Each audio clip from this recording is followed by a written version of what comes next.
काफी बड़ी खबर चाइना से आ रही है और फाइनली चाइना खुद पीछे हटके अब भारत को इनडायरेक्टली मैन्युफैक्चरिंग सेक्टर में बड़ी मदद करने जा रहे हैं। इनफैक्ट चीन ने साफ तौर पे भारत के कंपटीशन से हटने का फैसला ले लिया है और अभी तक जिस जिस देश में चाइना के सस्ते सोलर पैनल्स और बैटरीज भारत के मार्केट को खा रहे थे, अब चाइना वो सभी मार्केट्स भारत के लिए खोलने का ऐलान कर चुका है। पिछले 10 सालों से चाइना लिथियम बैटरीज और सोलर इक्विपमेंट्स को लेकर दुनिया का सबसे बड़ा सप्लायर बना हुआ था और भारत इन दोनों ही सेक्टर्स में अपनी डिपेंडेंसी चाइना से खत्म करना चाहता था। पर चाइना की लो कॉस्ट मैन्युफैक्चरिंग की वजह से इन दोनों ही सेक्टर्स में अभी तक मेनली असेंबली ही भारत में की जा रही थी। भारतीय मैन्युफैक्चरर्स चाइना से सोलर सेल्स और लिथियम सेल्स मंगा के भारत में सोलर पैनल्स और लिथियम बैटरीज का प्रोडक्शन कर रहे थे, क्योंकि भारत में रॉ मटेरियल का प्रोडक्शन चाइना से इंपोर्टेड माल के मुकाबले काफी महंगा था। लेकिन चाइनीज सरकार ने अब भारत को एक बड़ा मैन्युफैक्चरिंग हब बनने का टिकट दे दिया है, क्योंकि एक दशक से चाइना अपने मैन्युफैक्चरर्स को जो एक्सपोर्ट सब्सिडी दे रहा था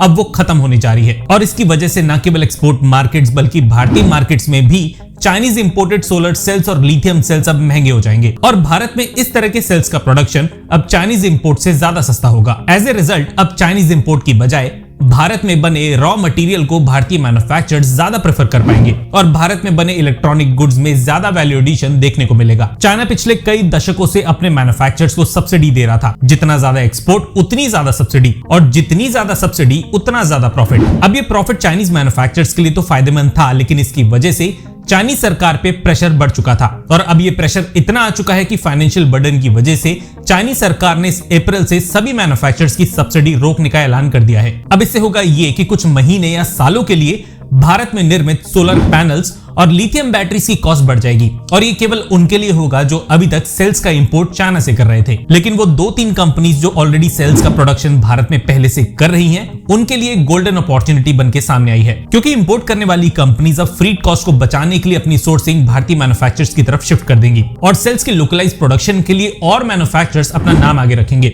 ऑलमोस्ट 90% लिथियम सेल्स अभी भारत इंपोर्ट करता है और इसमें से भी अराउंड 70 to 80% सेल्स चाइना से भारत में लाई जाती हैं। टाटा, अमारा राजा और लॉग9 ऐसे कुछ गिने चुने मैन्युफैक्चरर्स हैं जो ऑलरेडी या तो लिथियम सेल्स का प्रोडक्शन शुरू कर चुके हैं या एक बड़ा प्रोजेक्ट सेटअप करने जा रहे हैं। पर अभी भी ये इतनी कैपेसिटी तो नहीं है जो भारत की ओवरऑल लिथियम बैटरी की जरूरत को पूरा कर सके। इसलिए आने वाले कुछ सालों तक हम चाइना से महंगे होने जा रहे सेल्स खरीदेंगे। डिपेंडेंसी इतनी ज्यादा है कि कम से कम 5 साल और लगेंगे एक पूरी सप्लाई चेन खड़ी करने में। हिस्टोरिक डेटा देखा जाए तो 2020 से पहले तक हम ऑलमोस्ट 90% सोलर इक्विपमेंट्स के लिए चाइना पे डिपेंडेंट थे, लेकिन हाल ही में एक रिपोर्ट के मुताबिक सोलर सेल्स का इंपोर्ट 20% और सोलर मॉड्यूल्स का इंपोर्ट 57% तक घटा है। ये पुराना डेटा है और अभी तक ये परसेंटेज और भी बढ़ चुकी होगी। लेकिन चाइना के इस फैसले का असर सबसे ज्यादा भारतीय एक्सपोर्ट मार्केट पे पड़ेगा, स्पेशली यूरोप और मिडिल ईस्ट देश, जहां सोलर सेल्स और लिथियम सेल्स का सबसे ज्यादा इंपोर्ट अभी तक चाइना से किया जा रहा था। पहले के कंपैरिजन में भारतीय मैन्युफैक्चरर्स के लिए चाइना से कंपीट करना ज्यादा आसान हो जाएगा